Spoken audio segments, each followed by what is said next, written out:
Hello student, welcome to Ashish classes. आज हम लोग पढ़ेंगे स्ट्रक्चर ऑफ क्रोमोसोम। ठीक है, यानी हम क्रोमोसोम के स्ट्रक्चर के बारे में पढ़ेंगे। इम्पॉर्टेंट टॉपिक है हमारे क्लास 12th एग्ज़ाम के लिए और नीट एग्ज़ाम, यानी इन दोनों एग्ज़ाम्स के लिए स्ट्रक्चर ऑफ क्रोमोसोम इम्पॉर्टेंट है। ठीक है, तो स्ट्रक्चर ऑफ क्रोमोसोम पढ़ने से पहले कुछ बेसिक जानकारी जान लेते हैं हम लोग कि क्रोमोसोम क्या है और इसकी डिस्कवरी किसने की। ठीक है, उसके बाद में हम स्ट्रक्चर के बारे में भी डीपली पढ़ेंगे।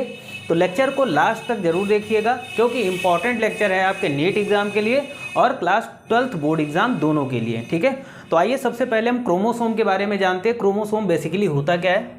तो chromosomes are thread like structure present in nucleus.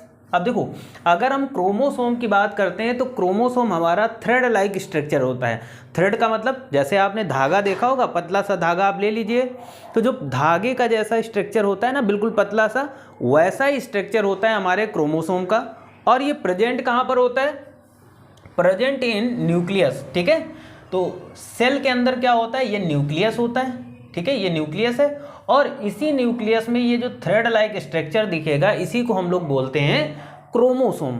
यही हमारा क्रोमोसोम होता है, which carries genetic information from one generation to another generation. अब ये क्रोमोसोम बेसिकली वर्क क्या करता है?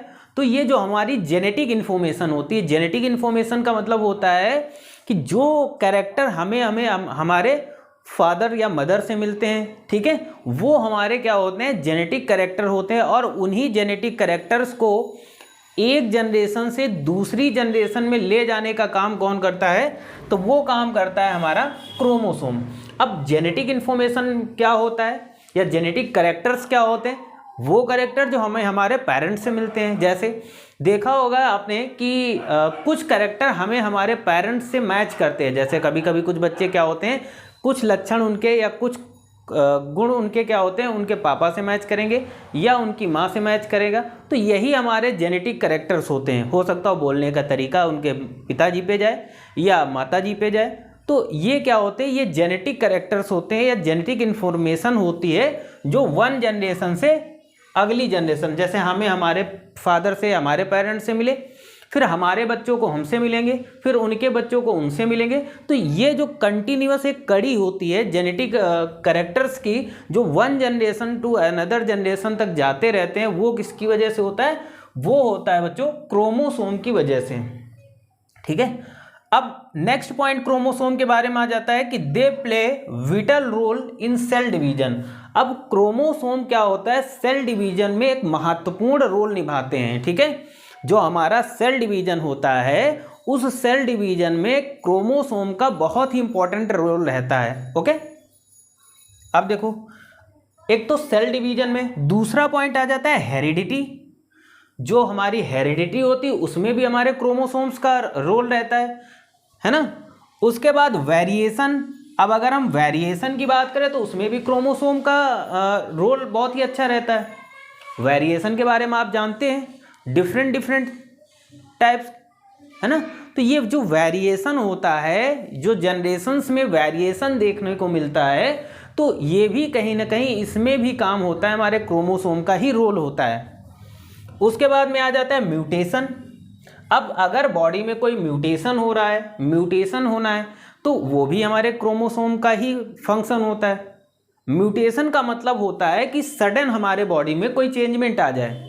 तो अगर हमारे बॉडी में कोई सडन चेंजमेंट आता है, जैसे अचानक से मान लेते हैं हमारे 2 सींग निकल आए, तो ये म्यूटेशन हो गया, है ना। अचानक से हमारे सर के बाल चले जाएं तो ये म्यूटेशन हो गया। या मान लेते हैं कि अचानक से हमारे पास 5 उंगलियां, एक छठी उंगली और निकल आए।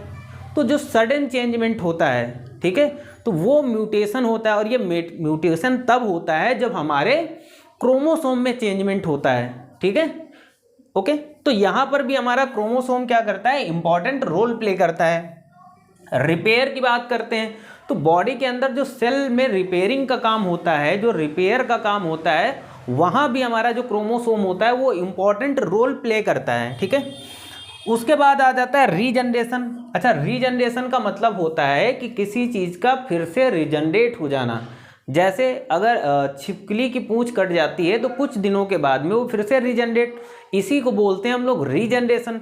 और रीजनरेशन हमारे बॉडी के भी अंदर होता है। तो यहाँ पर जो रीजनरेशन होता है, जैसे अगर कोई सेल डैमेज वगैरह हो जाती है या हमारे बॉडी में, ये देखा होगा, कहीं चोट लग जाती है तो फिर से वहाँ पर स्किन सही हो जाती है। तो ये रिपेयर और रीजनरेशन की जो प्रोसेस होती है, इसमें भी हमारे जो क्रोमोसोम होते हैं वो बहुत ही ज़्यादा इंपॉर्टेंट रोल प्ले करते हैं। ठीक, टोटल क्रोमोसोम कितने होते हैं ह्यूमन में? तो 46, ये आपको पता है। ओके, अब हम क्रोमोसोम के डिस्कवरी के बारे में बात कर लेते हैं। बहुत सारे साइंटिस्टों ने अलग अलग इसकी डिस्कवरी दी, अलग अलग इसके बारे में बताया। उन सभी की चीज़ों के बारे में हम लोग जानेंगे। तो डिस्कवरी की बात करते हैं तो पहला पॉइंट आ जाता है कार्ल नेगली। ये एक साइंटिस्ट थे। इन्होंने 1842 में क्या बताया? Observe chromosome as rod shaped bodies in plant cell. ठीक है, तो कार्ल नेगैली ने बताया 1842 में बताया कि जो क्रोमोसोम होता है वो रॉड लाइक होता है। ठीक है, रॉड लाइक मतलब ये जैसे ये एक रॉड है तो रॉड लाइक स्ट्रक्चर होगा, बॉडीज इन प्लांट सेल। ठीक है, तो इन्होंने प्लांट सेल में बताया। उसके बाद में सेकंड नंबर में आ जाते हैं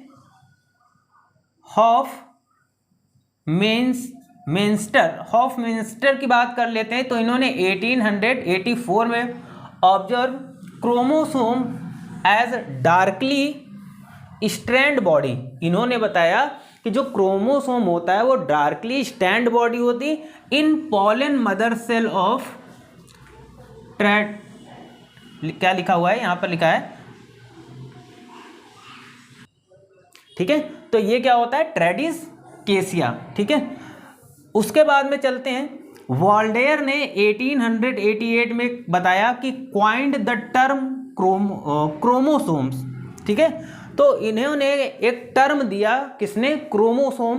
किसने दिया? वॉल्डेयर ने। कब दिया? 1888 में बताया। उसके बाद में सुटॉन और बोवेरी की बात कर लेते हैं। तो इन्होंने 1902 में क्या बताया? इन्होंने प्रपोज किया कि क्रोमोसोमल थ्योरी ऑफ इनहेरिटेंस। तो क्रोमोसोमल थ्योरी ऑफ इनहेरिटेंस हमारी इन दो साइंटिस्ट ने दी। कब दी? 1902 में दी। ओके, मॉर्गन की बात कर लेते हैं and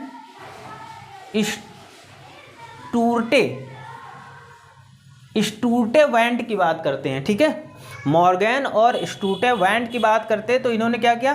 showed that genes are arrange in the linear order on chromosome. इन्होंने क्या बताया?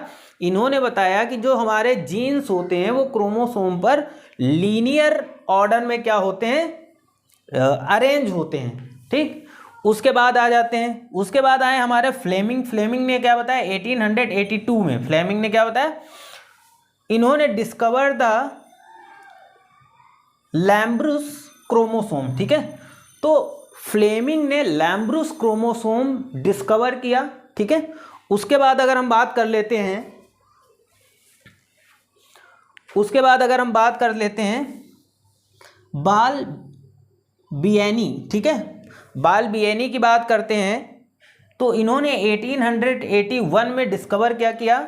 इन्होंने पॉलीटीन क्रोमोसोम। ठीक है, इन्होंने पॉलीटीन क्रोमोसोम की डिस्कवरी की। तो यहाँ तक हमने जाना क्रोमोसोम क्या होते हैं और उसकी डिस्कवरी के बारे में जाना। अब हम इसके स्ट्रक्चर के बारे में आगे बात करेंगे। अब हम स्ट्रक्चर ऑफ क्रोमोसोम देखेंगे। ठीक है, तो ये हमने एक क्रोमोसोम का स्ट्रक्चर बना लिया। ठीक है, रफली एक स्ट्रक्चर बना लिया क्रोमोसोम का।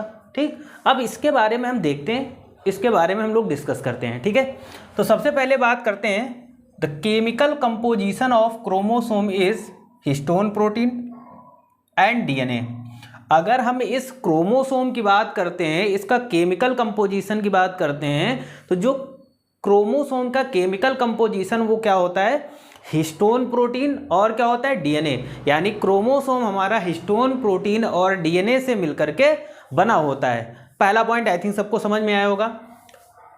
सेकेंड पॉइंट है कि each cells has a pair of each kind chromosomes called homologous chromosome. देखो ईच सेल्स हैज, मतलब जितनी हमारी सेल्स होती हैं, ठीक है, ईच सेल्स हैज क्या होता है, अ पेयर, मतलब पेयर में, जोड़े में, ऑफ ईच काइंड, मतलब उसी, मतलब भिन्न, ईच काइंड के यानी भिन्न भिन्न प्रकार के कह सकते हैं क्रोमोसोम होते हैं, जिसको हम लोग क्या बोलते हैं, होमोलोगस क्रोमोसोम बोलते हैं। ठीक है, आगे आ जाता है कि chromosome are made up of chromatin.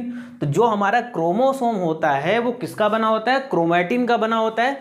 तो यहां पर देखिएगा ये जो स्ट्रक्चर दिया गया है वो क्रोमैटिड का दिया गया है। ठीक है, क्रोमैटिन का बना होता है which contain a single molecule of DNA, जो सिंगल डीएनए मॉलिक्यूल का बना होता है। ठीक है, तो क्रोमोसोम हमारा क्रोमैटिन का बना होता है जो कि सिंगल मॉलिक्यूल डीएनए का बना होता है, एंड एसोसिएटेड प्रोटीन्स, और प्रोटीन से एसोसिएटेड रहता है। ठीक है, आगे हम बात करते हैं कि chromosome can be best seen during cell division.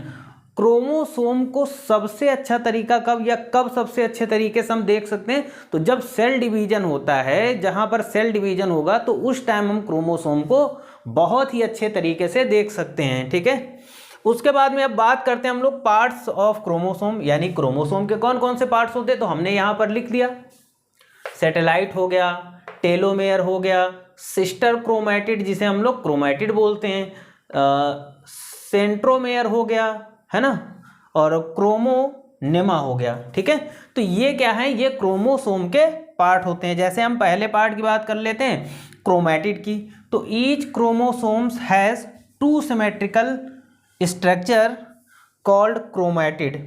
तो प्रत्येक यानी ईच क्रोमोसोम के पास क्या होगा कि टू सिमेट्रिकल स्ट्रक्चर होगा।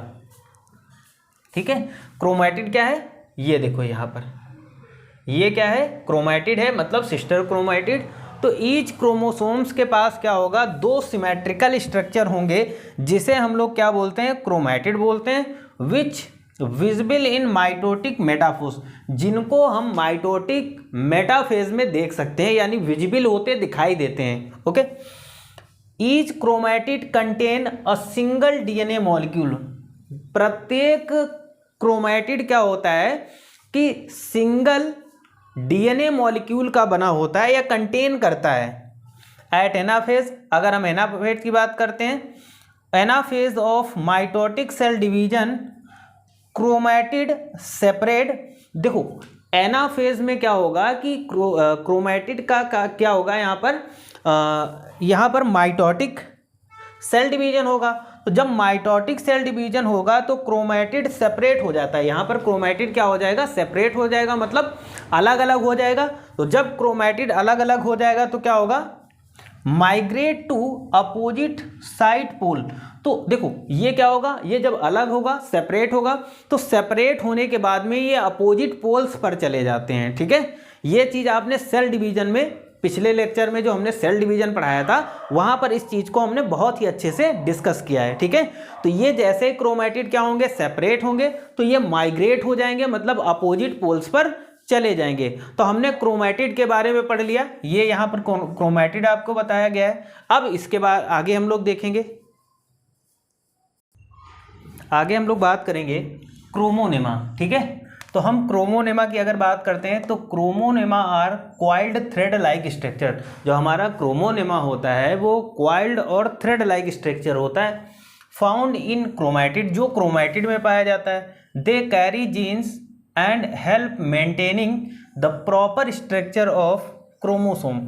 जो क्या करते हैं, देखो क्रोमोनेमा का हमारा फंक्शन क्या होता है, एक तो ये जीन को कैरी करते हैं, यानी जीन को ले जाने का काम करते हैं, हेल्प करते हैं मेंटेनिंग, मतलब जो क्रोमोसोम की मेंटेनिंग का काम होता है वो करते हैं, and proper structure of chromosome, और जो क्रोमोसोम का प्रॉपर स्ट्रक्चर होता है उसको बनाने में हेल्प करते हैं। तो हम बात करते हैं क्रोमोनेमा। तो क्रोमोनेमा कहाँ है हमारा, ये क्रोमोनेमा है।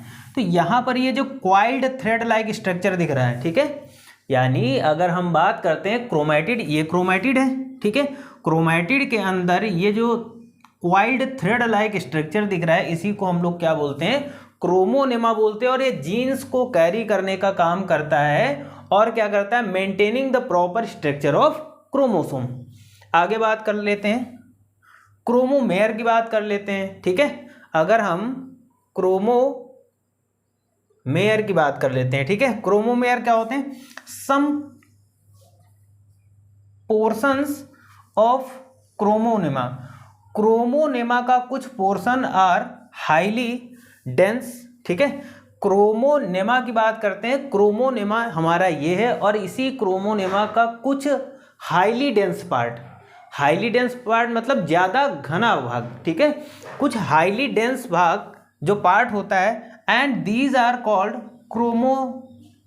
क्रोमोमेयर्स। इसी को हम लोग क्या बोलते हैं, क्रोमोमेयर बोलते हैं। ठीक है, यानी क्रोमोनेमा, ये क्रोमोनेमा है, इस क्रोमोनेमा का कुछ हाईली डेंस जो पार्ट होता है उसी को हम लोग क्या बोलते हैं, क्रोमोमेयर्स बोलते हैं। The arrangement of chromomere structure can aid in control of gene expression. तो ये जीन एक्सप्रेशन को क्या करते हैं, कंट्रोल करके रखते हैं। ठीक है, आगे हम बात कर लेते हैं टेलोमेयर्स क्या होते हैं। तो ये देखो यहाँ पर जो स्पेशल प्रकार की, यहाँ पर जो स्पेशल प्रोटीन होगी उसी को हम लोग टेलोमेयर कहते हैं। ठीक है, देखो क्या होता है, the specific DNA protein structure found in the both end of each chromosome, मतलब प्रत्येक क्रोमोसोम के जो इंड होते हैं, है ना, ये जो इंड होंगे उन इंड पर क्या होता है कि एक स्पेसिफिक डीएनए प्रोटीन पाई जाती है जिसको हम लोग क्या बोलते हैं, टेलोमेयर बोलते हैं। ओके, उसके बाद में सेंट्रोमेयर की बात करते हैं। तो सेंट्रोमेयर ये सेंटर का पार्ट होता है, ये है ना, सेंट्रोमेयर होता क्या है, a centromere is a chromosome constructed region. Centromere क्या होता है, ये क्रोमोसोम का कंस्ट्रक्टेड रीजन होता है। ठीक है, विच separate it into short arm and long arm, जो यहाँ पर क्या करता है, क्रोमोसोम को शॉर्ट आर्म मतलब छोटी भुजाओं में एंड लॉन्ग आर्म में डिवाइड करता है। ठीक है, तो ये फंक्शन होता है हमारा सेंट्रोमेयर। सेंट्रोमेयर क्या होता है कि ये हमारा कंस्ट्रक्टेड एरिया होता है। ठीक है, कंस्ट्रक्टेड रीजन होता है जो लॉन्ग आर्म और शॉर्ट आर्म में क्रोमोसोम को डिवाइड करता है। ठीक, अब आगे देखो, यहाँ पर देखो ये जो बाहर की ओर निकला हुआ ये जो स्ट्रक्चर यहाँ पर दिख रहा है, इसको क्या बोलते हैं, इसको हम लोग सैटेलाइट बोलते हैं। ठीक है, इसे क्या बोलते हैं, सैटेलाइट बोलते हैं। तो ये हमारा इंपॉर्टेंट टॉपिक था स्ट्रक्चर ऑफ क्रोमोसोम। हमने क्रोमोसोम के स्ट्रक्चर के बारे में जाना, डिस्कवरी के बारे में जाना, है ना, और बेसिक चीज़ों के बारे में जाना। ठीक है, अब फंक्शन की बात कर लेते हैं। तो क्रोमोसोम का बेसिकली एक ही फंक्शन होता है कि ये जेनेटिक इन्फॉर्मेशन को एक जनरेशन से दूसरे जनरेशन में ले जाने का काम करता है। ठीक है, आई थिंक सबको समझ में आया होगा। अगर समझ में आया तो चैनल को सब्सक्राइब करिए, वीडियो को लाइक और शेयर करिएगा। Thank you for this class.